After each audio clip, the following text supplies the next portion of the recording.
안녕하세요. 네, 반갑습니다. 오늘부터 이제 7, 8월 모의고사, 영역별 모의고사죠. 시작하도록 하겠습니다. 먼저 간단하게 OT 하고 하도록 하죠.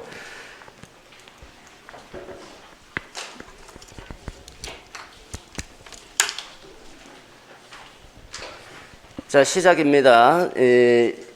우리 7, 8월 영역별 모의고사는 우리 모의고사가 지향하는 목적은 그 영역별로 내용을 정리하면서 실전 그 적용력을 높이는 그런 과정이다라고 보시면 되겠고, 그렇기 때문에 두 가지로 나눠서 생각할 수 있습니다. 첫째는 영역별로 총정리하자라는 의미고, 두 번째 실전처럼 모의고사를 체감하면서 적용력을 높이자, 이런 의도가 있습니다. 이 두 가지를 잘 내 꼴로 만들어서 9, 11월 그 모의고사는 이제 종합 모의고사인데 그때 실력을 발휘할 수 있도록 해주시면 좋겠습니다. 사람에 따라서 이제 실력 차가 좀 날 겁니다, 어느 정도. 그렇지만 아직 이제 뭐 완전한 그 실력이 무르익은 그런 단계가 아니기 때문에 얼마든지 극복 가능한 부분이고요. 또 뭐 그동안 이제 강의를 쭉 해오면서 여러 선생님들 이제 겪어봤기 때문에 이 7, 8월에 부족한 선생님들, 또는 9월에도 이제 부족하신 선생님들도 계시고, 또는 이제 다른 강의를 들으셨다가 오신 분들도 계시고, 전혀 상관없습니다. 9월에 실력이 부족한 선생님도 아주 높은 점수로 합격하는 선생님들도 많이 봤고, 그렇기 때문에 앞으로 남은 시간 동안 내가 얼마나 노력하느냐가 중요한 것이지, 현재 실력이 합격의 결정적인 조건 아니다, 이렇게 생각할 수 있을 겁니다. 그래서 앞으로 최선을 다해서 공부를 하시고, 함께 공부하시면서 실력을 업그레이드 해 나가시도록 하시죠. 자, 여러분 모두 올해 꼭 합격하시길 기원합니다. 강의 진행 방향 간단히 말씀드리면요, 영역별로 일단 모의고사를 봅니다. 이번 주는 교육과정 영역, 다음 주는 교육심리, 그 다음 주는 교육방법론, 그 다음 주 교육방법론, 뭐 이런 식으로 이제 이따 강의 계획표가 나갈 텐데, 영역별로 모의고사가 진행이 됩니다. 모의고사는 실제 교육학 시험 시간에 맞춰서 9시부터 10시까지, 우리가 실제 9시부터 10시까지 시험을 보잖아요. 그 시간을 딱 맞추는 것이 중요하겠죠. 그렇게 해서 1시간 정도 여러분 시험을 보시고, 이제 내일부터 시작이 되겠죠. 오늘은 이제 OT 하기 때문에 9시부터 시험을 못 보고요. 그리고 나서 이제 15분 휴식하시고 모범 답안 해설하고, 그리고 나서 교육과정 영역 총정리, 그 다음 주는 이제 교육심리 영역 총정리, 이런 식으로 영역별로 총정리를 합니다. 시간적으로 보면 이제 1시간 시험 보고 해설하고 또 총정리하고 하기 때문에 큰 하루 강의를 세 덩어리로 쪼개보면 영역별 총정리 강의 시간이 이렇게 많이 확보가 안 돼요. 그렇죠? 그렇기 때문에 뭐 자세하게 설명한다든지 이런 경우는 없습니다. 그냥 간단하게 설명하고 중요사항 체크하고 핵심 키워드 한번 살펴보고 이렇게 해서 넘어갈 거예요. 그리고 사실은 이제 오늘부터 이제 우리가 대면적으로 직접 만나지만 한 1, 2주 정도 이상, 3주 정도 있었죠, 그죠? 3주 정도 계속 그 인강으로 제가 미리 찍어서 올려놨습니다. 아마 다 들으셨을 것 같은데, 혹시 뭐 늦게 시작하시거나 좀 못 들으신 분들은 이제 지금부터라도 보시면 지금부터라도 열심히 하시면 되고, 앞에 인강은 뭐 들으면 좋겠지만 시간이 없으면 패스하시고 지금부터라도 열심히 하도록 하시고요. 자, 그 다음에 두 번째입니다. 논술 답안 작성 간단하게 설명드리도록 하죠. 이제 본격적인 답안 작성 부분은 이제 이 모의고사 답안을 해설하면서 해설하게 될 겁니다. 설명을 하게 될 것인데, 이제 논술 답안 쓰는 것 자체가 좀 부담스러운 분들도 분명히 있을 거예요. 글쓰기에 뭐 자신이 없다 이렇게 생각하시는 분들. 근데 이 논술은, 교육학 논술은 글쓰기를 요구하고 있지는 않습니다. 그래서 이제 글쓰기를 잘하냐 못하냐는 전혀 관계가 없습니다. 이 답안을 정교하게 얼마나 잘 서술할 수 있느냐가 문제이지, 이 글을 화려하게 잘 쓰는 것은 별로 안 중요해요. 그래서 이제 저하고 수업 해보시면 아시겠지만, 논술 그 고득점 답안에 요구되는 사항들이 그렇게 어렵진 않다는 거예요. 서론 쓰는 것도 그렇고 결론 쓰는 것도 그렇고, 어떤 선생님들은 서론 쓰고 결론 쓰는데 서론 하나 쓰는데 시험장 가서 15분 이상 하려 하시는 분들도 있더라고요. 1분 안에 끝납니다. 그냥 그 어떤 논리 메커니즘을 토대로 그대로 집어넣으면 되기 때문에 어떤 그런 형식적인 메커니즘만 있으면 되니까 그런 거 간단하게 익혀두시면 뭐 쉽게 쓰고, 본론 내용 전개하는 것도 내가 알고 있는 내용을 질문에 맞게 답변하는 부분이기 때문에 그런 요령 어느 정도만 익혀두시면 글쓰기가 부담이 되지는 않아요. 전혀 부담이 안 되면 전혀. 그래서 내가 내용을 알고 있느냐 모르고 있느냐가 중요한 것이지, 글쓰기가 어렵다 쉽다 이거는 전혀 관계없는 부분이라서 조금만 연습해 보시면 쉽게 이해가 될 거예요. 저런 이제 같이 공부하시는 선생님들 그런 얘기를 하시더라고요. 글쓰기가 되게 처음에 부담됐는데 글쓰기 자체는 문제가 아니다라고. 자, 일단 문단 구성입니다. 문단 일단 논점이 큰 주제가 하나 나오고, 일단 우리가 모여서 보시면 아시겠지만 큰 주제가 나오고, 어떻게 보면 이제 문제가 하나예요. 하나인데 그 하나 속에 논점이, 큰 논점이 4개가 들어가 있죠. 원칙적으로 이제 영역별로, 예컨대 교육과정 영역 하나, 교육평가 영역, 뭐 교수 방법론, 교육행정, 뭐 이런 식으로 해서 논점이 4개가 들어갑니다. 큰 논점. 이렇게 큰 논점 4개가 들어가고, 그 전체 주제 하나를 가지고 서술해 나가는 것이기 때문에 크게 보면 문제가 하나이지만 또 쪼개 보면 논점이 4개라서 4문제죠. 그래서 서론 한 문단 구성하고 본론 논점별로 4문단 구성, 그리고 결론 한 문당, 총 6개 문단으로 결정이 됩니다. 만약에 이제 그 답안지가 2개로 돼 있죠. 2면입니다. 한 면에 25줄씩 50줄로 돼 있거든요. 그 50줄로 꽉 채우면 어떻게 되냐면 서론 5줄, 결론 5줄, 10줄이죠. 나머지 40줄 남아있죠. 본론 논점 4개를 10줄씩 채우면 40줄이 됩니다. 이렇게 하면 2면이 꽉 찹니다. 근데 2면을 꽉 채우는 사람은 없을 거예요, 아마. 왜? 시간상 안 돼. 시간상 다 채울 수도 없고 또 채울 필요도 없어요. 실용적이지 못합니다. 그렇게 우리는 점수를 받기 위해서 공부를 하는 것이고, 점수를 받기 위해서 답안을 쓰는 것이기 때문에 점수에 받는데 도움이 될 정도만 쓰면 되는 것이지 꽉 채울 필요가 없어요. 그래서 일반적으로 서론은 5줄, 결론 5줄이지만 보통 3줄에서 5줄 사이에 서론이 끝납니다. 결론도 3줄에서 5줄 사이로 끝나고, 그 다음에 본론 아까 꽉 채우면 10줄씩이라고 그랬죠, 그죠? 4문단. 근데 10줄을 못 채웁니다. 보통 6줄에서 8줄 정도씩 아마 채우게 될 거예요. 그래서 한 면하고 그 다음 면에 한 중간 정도에서 왔다 갔다 그런 정도로 결정이 될 거예요. 그 정도면 해도 충분해요. 한 면만 써도 고득점 받는 분들도 있어요. 필요한 답안만 딱딱 쓰는 것이기 때문에. 일반적으로 보면 서론도 써야 되고 결론도 써야 되니까 일반적으로는 한 면하고 그 다음 면 한 뭐 5줄 또는 10줄, 좀 많으신 분은 15줄, 뭐 요런 정도 왔다 갔다 하신다는 정도 와다 두시고요. 그리고 문단을 구성할 때는 그 전에 이제 같이 공부하신 분들 다 아시겠지만요, 반드시 글자를 들여써야 됩니다. 글자 들여쓰기. 여기서부터 시작하지 마시고 처음에 첫 글자는 들여쓰기 해주셔야 돼요. 들여쓰기는 뭐 한 글자 들여쓰기 하든 2글자 들여쓰기 하든 3글자 들여쓰기 하든 상관없는데 글자가 들여져 있어야지 형식적으로 새로운 문단이 구성됐다라는 것을 알려주는 거거든요. 이거는 보편적인 원리예요. 글쓰기의 세계적으로. 그 다음에 서론 썼죠. 그 다음에 본론 또 마찬가지로 이제 글자 들여쓰기 한 문단, 이렇게 해서 본론이 4문단이 되겠죠, 그죠? 그 다음에 결론 한 문단 이렇게 됩니다. 그 다음에 이 문단과 문단 사이에 요 줄을 비워야 되냐 말아야 될 것이냐, 이거는 여러분들 마음대로 결정하세요. 한 줄 비우든 2줄 비우든 10줄 비우든 상관없습니다, 전혀. 그래서 예를 들어서 내가 이 문제를 보고 첫 번째 1번 논점이 영 뭐 생각이 안 나는 거예요. 그럼 1번 논점 비워두겠죠. 비워두고 이렇게 썼습니다. 비워둘 때 이제 생각이 안 나니까 생각 나봤자 뭐 얼마나 나겠습니까, 그죠? 적당한 정도 한 5줄 정도, 6줄 정도 이렇게 비워둡니다. 비워뒀는데 다 못 채웠습니다. 쓰다 보니까 전혀 생각도 안 나고 그래서 다 못 채웠더니 여기 보통 이제 나는 여기 앞에 첫 번째, 두 번째, 세 번째 각각 문단별로 줄을 비우지 않았다. 한 줄도 안 비웠다. 한 줄도 안 비워도 되고 한 줄 비워도 되고 2줄 비워도 되고 상관없습니다. 한 줄도 안 비웠는데 여기는 안 비우고 여기도 안 비웠고 다 안 비워져 있는데 얘만 본론 첫 번째와 두 번째 사이에 5줄 비웠다. 어떡하지? 어떡하긴. 그냥 두면 되는 거예요. 전혀 걱정할 필요가 없습니다.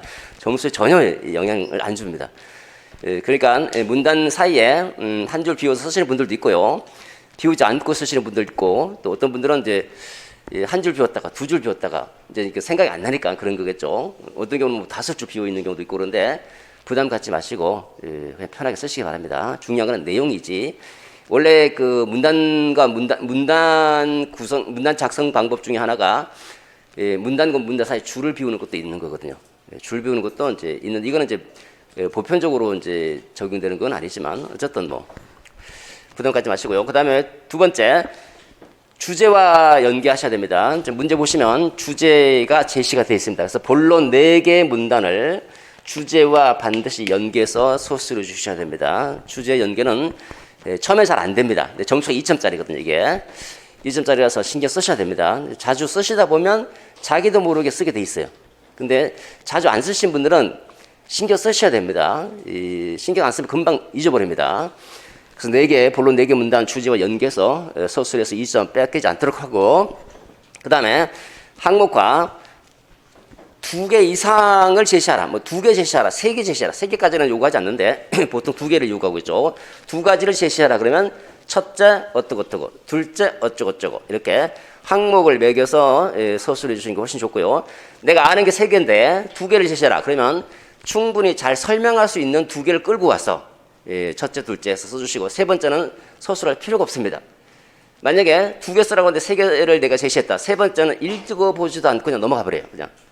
그러니까 쓸데없는 시간 낭비를 할 필요가 없는 거예요. 그러니까 제일 잘 쓸 수 있는 2가지만 충실하게 설명해 주시고 하나를 제시하라 그러면 하나는 첫째, 둘째 항목이 매겨질 필요가 없는 거예요. 하나니까 매겨도 상관없지만 이상하잖아요. 뭔가 그죠? 첫째 넣고 첫째 하면 두 번째가 있다는 건데 이상하니까 하나를 제시할 때는 굳이 첫째 쓰지 마시고 2개를 제시하라 그럴 때 첫째, 둘째 이렇게 딱 2가지만 서술해 주시도록 하고요.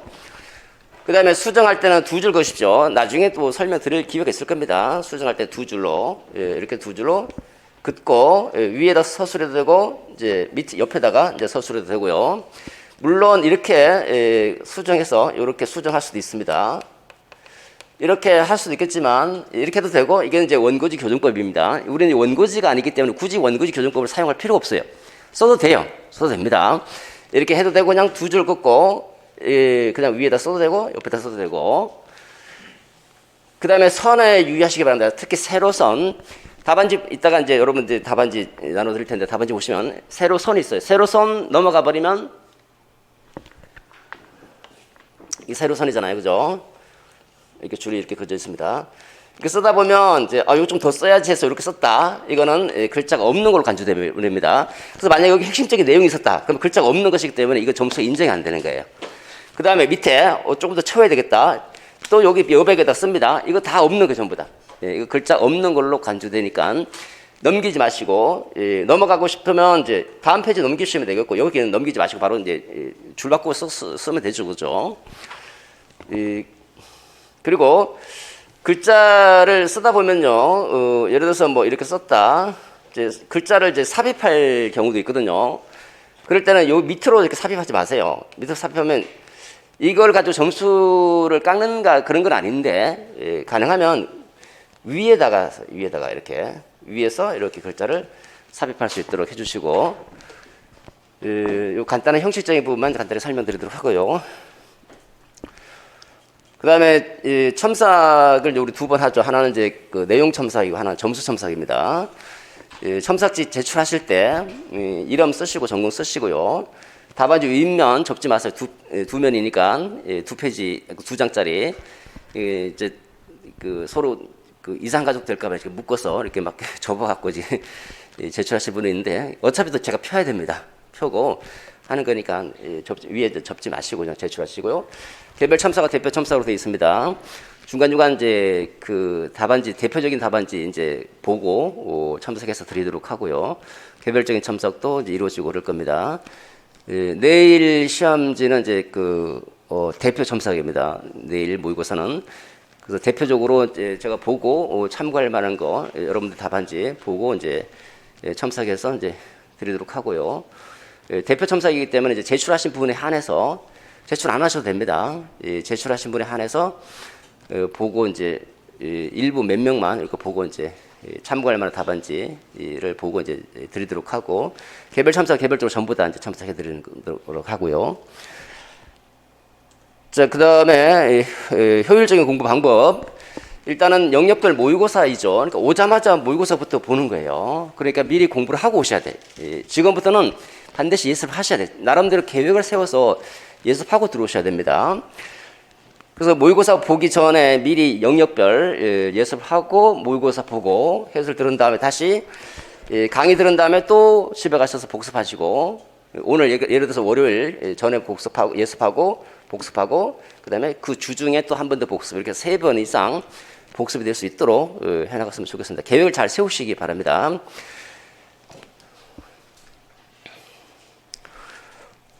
자, 그 다음에 이제 마음의 자세 간단하게 설명드리도록 하죠. 아까 말씀드린 대로 실력 차는 분명히 있습니다. 이제 7월부터는 공부를 어느 정도 했느냐. 그동안 상반기에 놓은 것이 아니기 때문에 상반기에 열심히 하신 분하고 하반기에 새로 시작하시는 분, 또는 이제 상반기에 좀 공부 못 하시는 분들, 모의고사 보면 분명히 드러납니다. 실력차가 지금부터는. 그렇지만 아직 우리에게는 남은 시간이 있다는 겁니다. 그래서 너무 부담 갖지 마시고 앞으로 열심히 해서 최종 시험장에서는 나의 다른 실력을 보여줄 수 있도록 하는 것이 중요하다고 생각합니다. 그래서 모의고사는 부담 갖지 말고 보시기 바랍니다. 그러니까 이제 시험 부담을 너무 가지시면 실제 시험장에서도 이제 역효과가 나타날 수 있으니까 부담 갖지 마시고, 논점 4개라고 한다면 내가 최소한 2개 이상은 쓰고 나오겠다, 이렇게 생각하시는 게 좋습니다. 4개 다 쓰면 물론 좋겠죠. 근데 2개 정도는 쓰겠다, 2개 정도를 분명히 건지겠다라고 생각하시고, 나머지 2개 모르는 게 분명히 있을 거 아니에요, 그죠? 그 모르는 거는 책을 보세요. 책을 보는데 9월부터 책 보는 거는 이거는 좀 곤란합니다. 7, 8월은 아직 내용 좀 정리가 좀 덜 된 분들도 있으니까 책을 볼 수 있는데, 책을 보더라도 책을 보고 이해하고 책을 덮은 다음에 그 다음에 이거 써야지, 그대로 베껴 쓰는 건 전혀 의미가 없습니다. 책을 한번 보고 이게 이런 게 있었지, 이게 생각이 안 났네, 요런 내용들이 있었구나, 그러니까 빠르게 쭉 훑어본 다음에 책을 덮고 그 다음에 생각하면서 이렇게 쓰셔야지 기억에 남는 것이죠. 뭐 가능하면 책을 안 보고 쓰시는 분 훨씬 낫겠지만, 뭐 공부한다고 생각하시면서 보는 것도 괜찮다고 생각이 듭니다. 그 다음에 60분 시험인데 이제 60분 안에 못 쓰는 경우가 대부분이에요. 이제 보통 7, 8을 보면 쉬는 시간에 쓰시는 분들도 있는데 뭐 상관없습니다. 지금은 엄격하게 뭐 60분 다 치길 필요는 없고요. 자, 그 다음에 우리가 아까 말씀드렸지만 모의고사 보고 그 다음에 또 이론 정리하고 이렇게 하죠. 그럼 이제 여러분 실력을 고려해서 어떤 부분에 좀 중점을 둘 것인가를 결정하는 것이 필요하다 생각이 드는데, 공부가 조금 부족하신 분들은 그냥 모의고사는 그냥 감각용으로 한번 이제 써본다, 이렇게 부담 없이 하고 이론 정리에 초점을 맞춰서 이론을 좀 잘 정리하자, 이렇게 생각하셔도 되겠고요. 어느 정도 공부가 됐다라면 2가지 다 잡는 게 좋겠죠, 그죠? 그 다음에 이 모의고사는 가능하면 모의고사 이거는 가능하면 일주일에 한 편 정도는 쓰는 것이 좋겠다고 생각합니다. 일주일에 한 편 정도. 이제 감각을 잃게 되니까, 이게 글을 아무리 잘 쓰시는 분들도요, 패를 뭐 한 달이든 뭐 2달이든 패를 놓으면 잘 안 써집니다. 그러니까 일주일에 한 번씩 꼭 쓰는 것이 좋겠다. 우리는 일주일에 2편 씁니다. 직강분들은 월요일날 쓰고 화요일날 쓰고, 그죠? 2편 다 쓸 필요는 없습니다, 사실은. 한 편만 써도 돼요. 그러니까 이렇게 인강 들으시는 분들, 시간이 좀 없다 하시는 분들은 일주일에 한 편 정도는 꼭 쓰자. 근데 일주일에 2편을 쓰게 돼 있거든요, 그죠? 월요일날 써야 되고 화요일날 써야 되죠. 그러면 한 편만 쓰면 한 편은 어떡합니까? 한 편은 개요 작성만 하고 넘어가는 거예요, 개요 작성. 개요 작성하는데 최소한 10분에서 20분 이상 걸립니다. 그러니까 개요만 작성하고 실제 답안지는 안 써보는 거죠. 개요 작성하게 되면 내가 내 실력으로 논점을 파악하는 것이기 때문에 내 실력을 확인할 수 있고 전문가를 볼 수 있는 중요한 시간이 되는 거죠. 실제로 답안지는 뭐 한 편 정도만 써도 감각을 익힐 수 있으니까. 근데 개요 작성도 하지 않고 해설을 들어주는 것은 좀 반대입니다. 왜냐하면 마치 수학 답안지 보고 수학 문제 푸는 것과 똑같거든요. 내가 먼저 고민해보고 맞는지 틀리는지 생각을 한 다음에 강의를 듣는 것이 훨씬 효과적입니다. 시간이 조금 부족하다 하더라도 가능하면 개요 작성은 하고 해설을 들으시도록 하시기 바랍니다.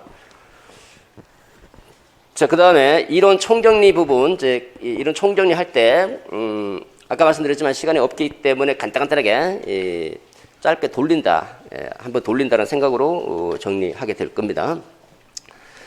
자, 프린트물 간단하게 설명 좀 드리도록 하죠. 우리 저도 프린트물을 받아서 쓰는데 저한테 오늘 안 줬네. 프린트물 그 첫 번째 프린트물 잠깐 보시면요. 시간표가 나와 있죠. 예, 주별로 나와 있습니다. 일주일에 이제 뭐하고 예, 지난주까지 영주차는 이제 중요한 내용에 대해서 예, 개괄적으로 설명을 드렸었습니다. 아마 이제 강의 들으신 분들은 이제 한번 예, 복습하고 들어오실 거라고 생각이 들고요. 그다음에 이제 오늘부터 일주제가 시작이 되죠. 예, 1주차는 이제 오늘하고 내일 해서 예, 교육과정.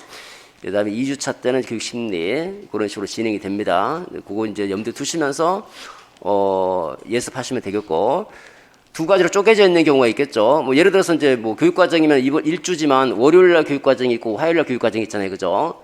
네, 월요일 화요일 똑같다라는 겁니다. 그러니까 월요일이 예를 들어 월요일이 뭐 교육 과정 반 나눠서 월요일은 교육 과정 전반부, 화요일은 교육 과정 후반부 이게 아니에요. 그러면 문제가 잘 안 만들어집니다. 그냥 월요일도 교육과정 통째로, 화요일도 교육과정 통째로 문제가 된다. 근데 주별로 나눠지는 경우가 있습니다. 예를 들어서 3주차 때 교육 방법론 첫 번째, 4주차 때 교육 방법론 뭐 두 번째 거 이런 경우는 반반씩 쪼개진다고 보시면 됩니다. 반반씩. 조금 이제 학습 부담이 되는 그런 이제 영역들은 이제 이렇게 쪼개서 하게 되는데 그때는 이제 반반씩 쪼개지는 것이고. 자, 그다음에 그 옆에 보시면 이제 그 비고란의 그 첨삭 일정이 나와 있죠. 오늘이 이제 1회차고 화요일이 2회차입니다. 다음 주 월요일이 3회차, 화요일이 4회차. 이렇게 해서 그게 이제 여러분 개별 첨삭 날짜니까 모의고사 일정이니까 그거 참고하셔서 그날은 가능하면 참석하셔서 모의고사 보실 수 있도록 하고요. 직강생 분들은 가능하면 빠지지 마세요. 빠지지 마세요. 그 직강생 분들은 결석하게 되면 치명적입니다. 왜냐면 내가 딱딱 규칙적으로 공부하려고 직강을 듣는 것이지 중간중간 빠져버리면 인강 듣는 것보다 못하게 되는 거죠. 그러니까 가능하면 빠지지 마시고 부득이하게 빠질 경우가 있다면 이제 어쩔 수 없겠지만요. 그때는 이제 밑에 이제 얘기하셔서 강의 듣도록 하시고 가능하면 빠지지 않도록 하고 인강생 선생님은 의지가 되게 중요합니다. 진짜 사람이 혼자서 공부한다는 게 쉽지 않거든요. 좀 쉬고 싶고 놀고 싶고 또 다른 일정 때문에 조금 미루게 되고 하니까 가능하면 규칙적으로 딱 시간 정해서 따라올 수 있도록 해주시고요. 자, 그다음에 거기 인강생 선생님들 그 따로 첨삭지 부분 안내돼 있죠, 그죠? 인강 선생님들은 첨삭 그 제출 날짜가 제한돼 있습니다. 인원도 제한돼 있고 날짜도 제한돼 있으니까 그거 공지가 나갈 겁니다. 잘 보시고 우리 카페 거기 보면 카페 소개돼 있죠. 다음 카페에서 첨삭이 진행이 되니까 그 인강 선생님들은 그 다음 카페 나와 있는 그 교육학 논술 연습고 7, 8월 해당되는 부분에 들어가셔서 공지사항이 뜨면 공지사항을 보시면서 기간 내에 제출해 주실 수 있도록 합니다. 그 다음에 그 주요 사항들 다시 한번 읽어보셔야 될 겁니다. 자, 됐고요. 그 다음에 두 번째가 이제 중요 포인트 정리하는 것이 있죠. 거기 보면 이제 주요 사항 체크되어 있는 부분 아마 이제 별표도 있을 것이고요. 별표 부분에 별표 3개짜리 하나, 2개, 3개가 있는데 일단은 공부가 좀 덜 되시는 분들은 별표 2개와 3개부터 먼저 잡으시기 바랍니다. 별표 2개, 3개. 그리고 별표 하나, 그 다음에 여러 개 있으면 별표 없는 거 이렇게. 일단 제일 중요한 게 별표 2개와 3개짜리다. 2개, 3개짜리 잡으시고 공부 좀 되시는 분들은 쭉 그냥 순서대로 공부하면서 2개, 3개 조금 더 초점을 맞추시고 시간이 없거나 공부 좀 덜 되는 분들은 2개, 3개부터 먼저 잡으셔야 됩니다. 왜냐하면 다 했다가는 뭐 욕심은 다 하고 싶죠. 안 될 수도 있어요. 안 될 수도 있으니까. 그 다음에 뒷면 넘겨보시면 뒷면에 또 마찬가지로 이제 그 체크가 되어 있는 경우가 있고 체크가 안 되어 있는 경우가 있죠. 체크 표시되어 있는 게 훨씬 중요한 겁니다. 체크 표시되어 있는 거 특별히 더 주의하시라 하는 거고 그런 것들 이제 옆에 놓고 그 옆에 이제 회독 3회독 이상 하라고 또 별도로 이제 오른쪽에다 표시를 해놨으니까 체크해가면서 하는 것도 괜찮을 거라고 생각이 듭니다. 자, 됐고 그 다음에 그 합격생 카드가 있죠. 요거 직강생에게만 해당되는 부분입니다. 여러분들 스터디를 원하시는 분들이 있고 안 원하시는 분들이 있는데 일단 다 제출해 주시는데 스터디를 원하시는 분들은 거기 밑에 스터디를 원한다는 부분에 체크를 해주시고 그 다음에 이제 요구사항들이 있으니까 그 요구사항에 맞춰서 체크해서 제출해 주시면 됩니다. 그 전까지 직강 참석하시면서 스터디 하신 분들도 있을 거고 나는 새로 해야 되겠다 싶으면 새로 하시면 됩니다. 또 기존에 이제 서로 마음이 잘 맞아서 야 우리 계속 하자 그러면 또 계속 하시고 서로 협의해서 결정하셔야 될 것 같습니다. 그 다음에 또 새로 오신 분들은 또 뭐 나는 스터디 하고 싶다 그러면 스터디 하면 되는 것이고 그래서 일단 제출해 주시면 요구사항을 가능하면 반영해서 스터디를 4인 정도를 기준으로 해서 한 팀당 4인 정도를 기준으로 이제 스터디가 조직이 될 겁니다. 요구사항이 다 100% 반영되지는 못합니다. 왜냐하면 이게 딱 맞는 경우도 있고 안 맞는 경우도 있고 해서 가능하면 반영하겠지만요. 거기에 이제 요구사항 쓰실 때 뭐 성격이 좋으신 분, 지각 안 하시는 분, 이거는 제가 알 수가 없습니다. 그죠? 그 성격이 좋은지, 지각 안 하는지. 그러니까 객관적인 거기에 나와 있는 표시, 나와 있는 것들을 중심으로 이제 뭐 그 조직을 해드리기 때문에 그 심리적인 부분까지는 제가 몰라요. 모르기 때문에 그런 거는 안 적어주시는 게 좋겠고. 일단 스터디 조직할 제일 1원칙은요, 지역입니다. 지역을 먼저 봐요. 지역. 같은 지역에서 아무래도 시험 같은 지역을 이제 지원하시는 분들이 있잖아요. 그죠? 같은 지역이 우선입니다. 예를 들어서 서울을 원한다 그러면 서울 선생님들끼리 모아주면 1차 합격하면 2차 할 때 도움이 많이 되거든요. 그 서로 이제 2차까지 같이 갈 수 있으니까. 근데 또 같은 지역을 원하지 않는 선생님이 있습니다. 그 선생님 또 빼는 거예요. 일단은 같은 지역끼리 쭉 모아놓고 원하지 않는 선생님 또 빼고 이렇게 들어갈 거예요. 그 다음 두 번째가 전공이에요. 전공도 같은 전공을 원하시는 선생님이 있고 안 원하시는 선생님이 있거든요. 원하는 선생님 또 원하는 선생님끼리 묶어드리고 안 원한다 그러면 또 빼고 이렇게 해서 두 가지 제일 첫 번째 요건이에요. 두 가지 첫 번째 그 지역, 두 번째 전공, 세 번째 이제 그 뭐 재수, 삼수 여부 요거. 그러니까 어떤 선생님은 꼭 재수 이상을 원하시는 분들이 있어요. 그 선생님 이제 아마 대부분 그렇게 원하시는 선생님들 초수이거나 아니면 좀 공부했던 선생님들 원하는 선생님들이래요 보면. 그래서 근데 또 이게 또 맞으면 되고 안 맞으면 뭐 초수생이 많으면 또 못 엮어드리는 부분도 있는데 어쨌든 그런 그 초수냐 재수 여부 요게 세 번째 조건이. 나머지는 거의 조건이 없습니다. 요 세 가지를 중심으로 해서 이제 주로 이렇게 짜 드리고 나머지 이제 여기 해당되지 않은 선생님 또 따로 이렇게 해서 이렇게 해서 이제 가능하면 이제 그 여러분들 요구하는 사항들도 이제 반영해서 스터디를 조직해 드릴 겁니다. 자, 스터디를 해야 될 것인가 말아야 될 것인가는 여러분들이 선택 사항입니다. 필수는 아니고요. 스터디를 혼자서 공부하기 싫거나 또는 심리적인 압력이 필요하다 라고 하시는 분들은 스터디 하셔야 되고 혼자서 공부하는 걸 좋아하는 분들은 스터디 할 필요가 없어요. 그냥 혼자서 공부하시면 됩니다. 고민형 앞에 갖다 놓고 고민형한테 혼자서 중얼중얼 얘기하면서 공부하시면 되는 거니까. 스터디를 하실 때는 그 범위를 일단 정해야 되겠죠. 일주일에 한 번씩 모인다 또는 두 번 모인다 하면 범위를 정하고 그 범위 안에서 공부를 해오시고 문제도 만들어 오셔야 돼요. 문제. 지금은 7, 8월이니까 그 5, 6월까지는 간단하게 뭐랄까 단독 과제형으로 예를 들어서 타일러의 교육과정 개발 모형의 장점과 단점 두 개씩 말하시오. 이런 식으로 문제를 만들었다면 지금은 사례형으로 사례형 또 오픈형도 약간 섞어보면서 그래서 제가 실력이 부족한데 실력이 부족하면 어떻습니까? 그냥 내가 한번 만들어 보는 거 생각해 보면서 그런 게 도움이 많이 돼요. 공부하시면서 이게 사례로 나오면 어떻게 나올까 고민해 보는 거. 그게 사례로 고민해 보게 되면 아무래도 개념을 한번 적용시켜 보려고 노력했기 때문에 생각이 많이 납니다. 그래서 가능하면 우리 사례형으로 문제를 만들어서 한 3문제 정도 3문제 간단하게 이 논점은 예를 들어서 타일러의 뭐 교육과정 개발 모형 알아야지만 풀 수 있는 그런 문제. 이 논점은 뭐 타바의 그런 교육과정 개발 모형 알아야지만 풀 수 있는 그런 사례. 이렇게 해서 사례 한 3개 정도 해서 이제 갖고 와서 이제 4명이서 이제 섞는 거죠. 섞어서 보면 이제 자기 거는 자기가 대부분 알 거 아닙니까, 그죠? 섞어서 골라서 풀어보는 거예요. 이렇게 이런 식으로 해서 또 그런 식으로 정리하시고 또 의문 나는 점 또 간단한 대로 얘기하고 한 20분에서 30분 정도면 이제 스터디 끝납니다. 공부를 어차피 혼자 하는 거니까 혼자 공부하고 같이 모여서 그 범위 정해놓고 그 범위를 혼자서 공부하고 같이 모여서 시험 한번 보고 간단한 대로 의문 나는 점, 궁금한 점 서로 질문하고 토의하고 그리고 끝. 한 20분에서 30분 정도면 충분할 거라 생각이 듭니다. 너무 오래 하면 안 돼요. 시간 많이 뺏기면.